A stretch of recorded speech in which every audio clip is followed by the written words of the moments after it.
Hi everyone, my name is Leanne and today I'm going to be doing the Dilemmas of a Book Nerd tag. I saw this tag most recently on Lauren Wade's channel and I will leave her video as well as the original creator's video linked down below in the description if you want to check them out. I just remember thinking these questions were really great discussion prompts all about your reading habits and behaviours, which is something that I really enjoy hearing about from other people, so hopefully you guys will enjoy hearing a bit more about my answers to these questions. So the first dilemma is book storage. How do you store your books? This answer has many layers. So I store my books in two different houses. I have a lot of books at my mum's house and I have a lot of books here with me in London.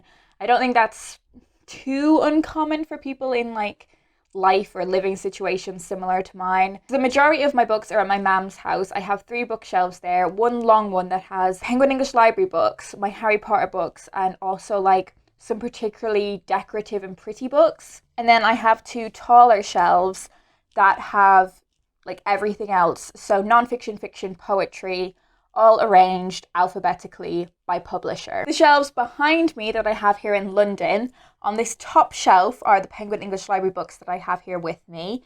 On the main shelves are fiction and poetry arranged alphabetically by publisher again.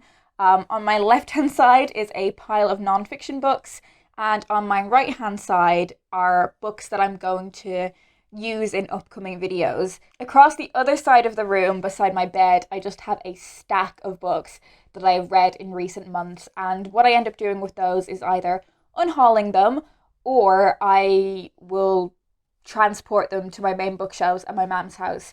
Either when she comes to visit, she will take a bunch back with her, or when I go home to visit, I will take loads with me. So it's kind of organised chaos. The second dilemma is dilemma 2, tracking. How do you keep track of what you have read and what books you own? I use Goodreads, but I'm very lackadaisical when it comes to Goodreads. I don't use it as a social media. If you add me as a friend, if you try and send me a message, I'm probably not going to see it. I do have different categories in my shelves, so I have unread physical books and read physical books. Same for ebooks, even though I don't really read ebooks anymore. I have kind of subcategories like non-fiction, poetry, and Irish books, the last of which always comes in handy in the lead up to the Irish Readathon in March. But I'm really bad at updating it, and I know there are definitely inconsistencies and flaws. I know it's not 100% accurate, and also I'm just always late when it comes to doing stuff. I will start and finish a book and not have done anything with it on Goodreads, and then in the same minute mark it as currently reading then read, so it goes into my reading challenge. So I do have a database, but it's not 100% sound. Dilemma 3 is borrow. Do you lend your books out? No, but people don't really ask. It is really rare that someone will ask to borrow a book from me. Maybe I just give out that vibe that I wouldn't give people my books. But in saying that, there are kind of very few people that I would lend my books to. If I lent someone a book, I would be I would like you to read this within a week and then give it back to me. But on the flip side, I never ask to borrow books, and I don't ever really want to borrow books from people. I have plenty of books that I already own that I need to read, and I do find it quite frustrating when people from a place of kindness will say, oh, I think you would really like this book, please borrow it. And I'm like, whoa, I'm not going to read this for months. Do not give it to me. So it's not really a dilemma because it doesn't really happen to me. Dilemma 4 is buying. How do you buy or acquire your books? I get books in a bunch of different ways. If I'm going to buy a book new, which is actually really rare, I will buy it from an independent bookstore. And I feel able to do that because buying new books is such a rarity for me.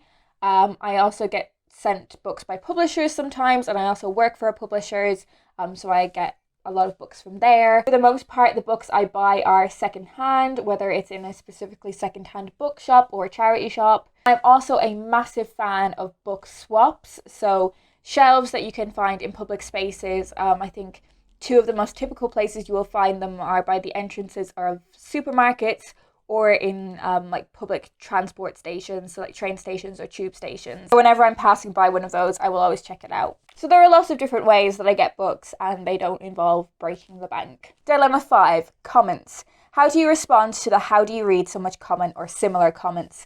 Does my head in. I get really irrationally annoyed at this comment. In saying that, I did do a full video on how I can read so much, which I will leave that video linked down below in the description. because I do think I have some kind of like practical tips on how you can read more. But what it does just ultimately come down to is if it's something you want to prioritize, make time for it. I feel like I probably watch fewer movies than most people do, which doesn't really make much of a difference to me. People seem to think that the only thing I do is read, which is not accurate at all. There are definitely people that are way busier than I am, you know, parents who are also working, you know, there's loads of different factors as to why you could be too busy to make time for those things. But it does really annoy me when I hear from people in like similar life situations to me who are like, yeah, I just don't have time to read. You do. You're just not allocating that time to reading. I'm saying that I do read faster than the average person, I think, but I do think that's something that kind of comes with practice. Something that really has annoyed me recently that I notice people say is when people say stuff like, oh, I wish I read poetry books because then I would read so many books.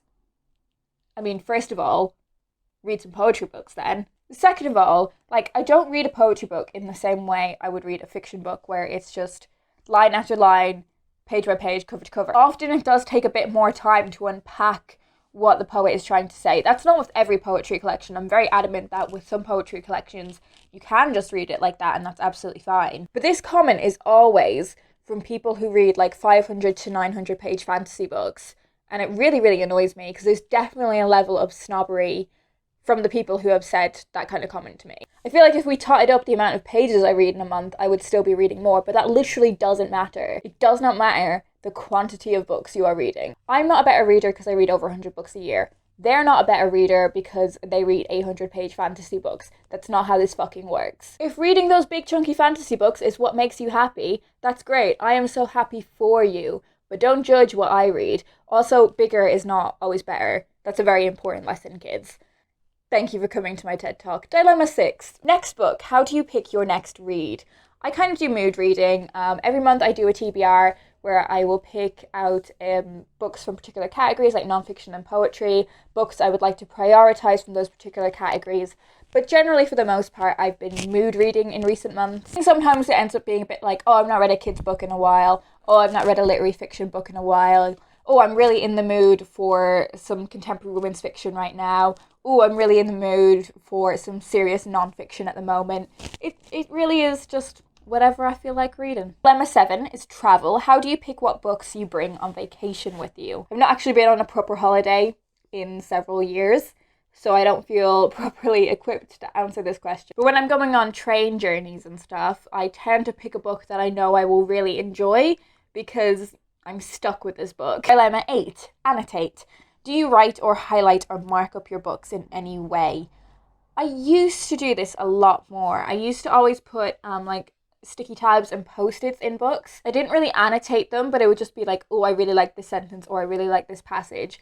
But now I do a lot of my reading on the tube and I can't really do that so much. It is a habit that I would like to get back into because with books I have done this with, I do actually go back and look at the quotes that I've enjoyed. But I've kind of fallen out of the habit of it, unfortunately, which I think it's a real shame. Dilemma 9, new or backlist. Which do you prefer, new releases or backlist books? I think I do a decent job of reading both. I love new releases and I get really excited about them. I think it's quite important for me to keep up with publishing trends.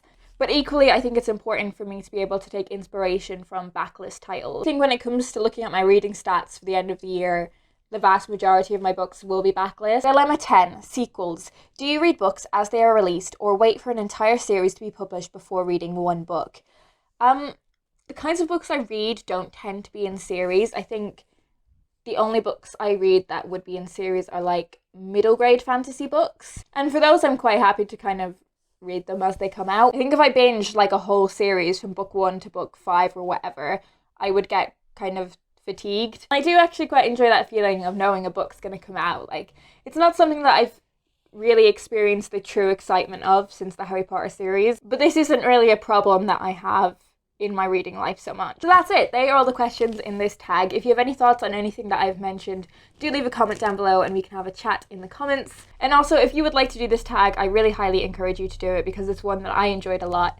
I hope you guys are doing well and I will talk to you in my next video.